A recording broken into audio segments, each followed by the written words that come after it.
Welcome back. You're watching News Centre. In a bid to shift to clean energy, a government panel on energy transition has suggested a ban on diesel vehicles in cities with a population of more than 1 million by 2027. The panel, led by former Oil Secretary Tarun Kapoor, suggested that no diesel buses should be added to the cities from 2024 onwards. Also, the panel has recommended that city transport should be a mix of metro trains and electric buses by 2030. The report also calls for the consideration of a targeted extension of incentives under the FAME scheme. To take the discussion forward, we're now joined by Arun Mehrotra, automotive expert, and Manish Raj Singhania, president at the Federation of Automobile Dealers. Gentlemen, thank you very much for joining us. Mr. Mehrotra, coming to you, a ban on diesel cars in all major cities by 2027.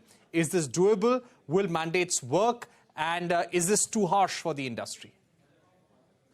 So, the talk is for banning in cities above 1 million population, which approximately are 50 now, which will go to 60 in a 3 years' time or 4 years' time. Now, if you ban in 70 cities, in a way, the ecosystem, not only of that city, but of the state changes. So effectively, you're calling for a ban across the country. It is just not a ban for vehicles just on those 100 cities, because there is a lot of movement and part of it.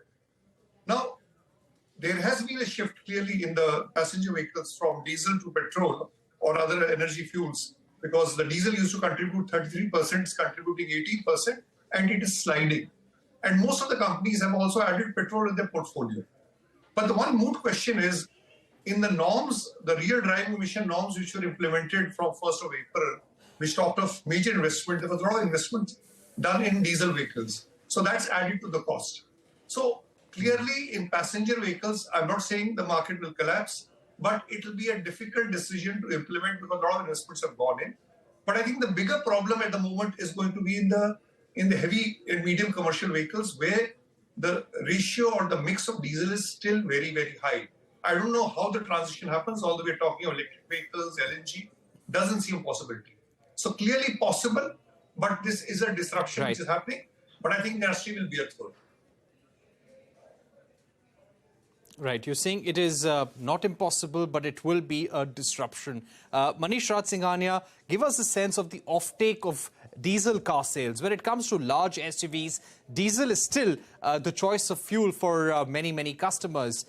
How do you think this will play out? What is the preference of the customer right now when it comes to the fuel mix? So, Parikshit, thank you for having me here. First of all, we should really understand what automotive industry has really done for the pollution level of the country.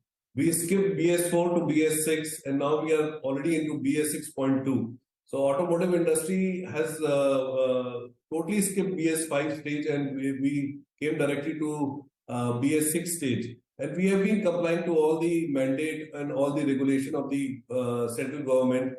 And we are concerned about the pollution or the environmental state of our country, of the world. But giving a knee-jerk reaction to any kind of thought process of straight away banning vehicles is not should not be called for. It should be market driven. I'll just share you with some data. In FY15, diesel vehicles in PV segment were contributing 49%. And just in FY23, which just ended, it is now contributing almost 18%.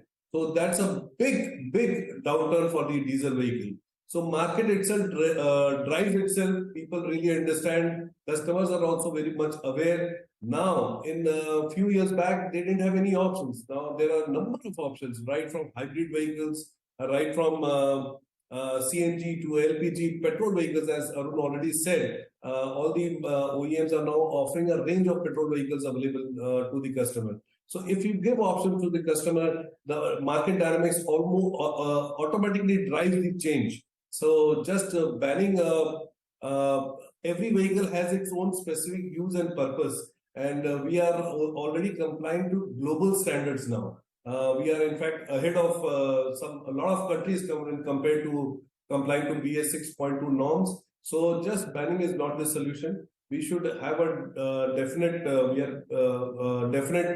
kind of footprints how to go about curtailing the pollution, but just targeting the diesel vehicle is not the solution. Right.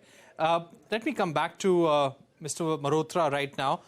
Mr. Malhotra, speaking to you about the FAME scheme. As of now, there is no proposal to extend the FAME scheme, but at the same time, this report talks about the need to have a targeted extension for certain segments.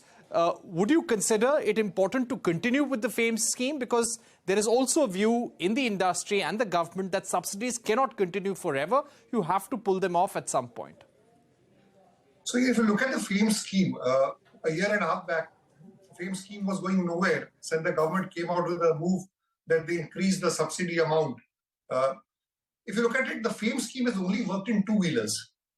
If you look at three-wheelers, 92% of electric three-wheelers are lead acid, so FAME, they are not eligible under FAME. In passenger vehicles, commercial vehicles are not allowed, so the contribution anyway is minuscule, in less than a point or 0.1 or 2%, because they don't contribute more than 1.5. So clearly in buses, if you have to do, because buses is where the heavy investments goes and state road transport corporations are not cash rich. So clearly the extension is required, because I don't think the price parity is there at this point of time. You've seen the dip in the two-wheeler sales also, electric vehicles. So extension is definitely required. There's a lot of budget which is unutilized. It can be shifted to other areas, but extension is required. Otherwise, the EV story, which was gaining phenomenal momentum till October, has gone on a slightly slower speed. So extension should be there, and the announcement should be made well in advance. Otherwise, there's unclarity, confusion, chaos, and uncertainty among manufacturers also. Right. What the government is saying, Mr. Malhotra, about possibly putting a ban on sale of diesel cars in major cities by 2027, do you think, in a way, the industry is also preparing for a scenario like this? Because there were certain very senior industry veterans from the automotive industry speaking at a panel at the Auto Expo, where they said that when the next phase of emission norms comes into place after BS6, that would in a way mean the death of diesel engines.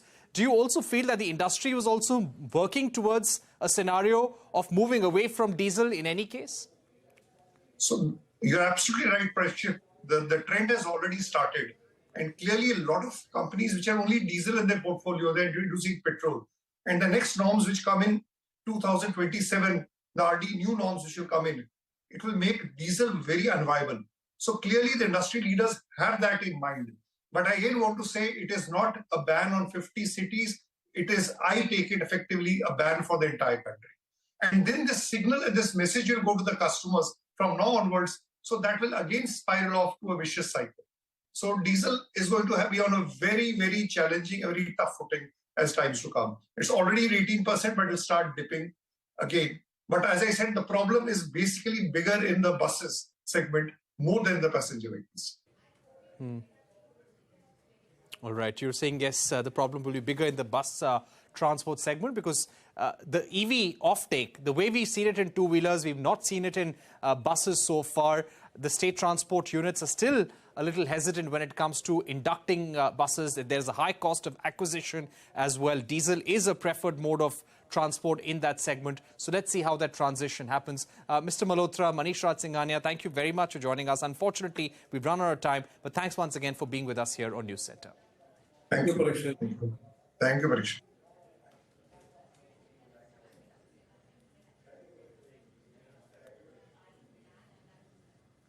With that, it's a wrap on this edition of News Center. Thank you for watching. Goodbye.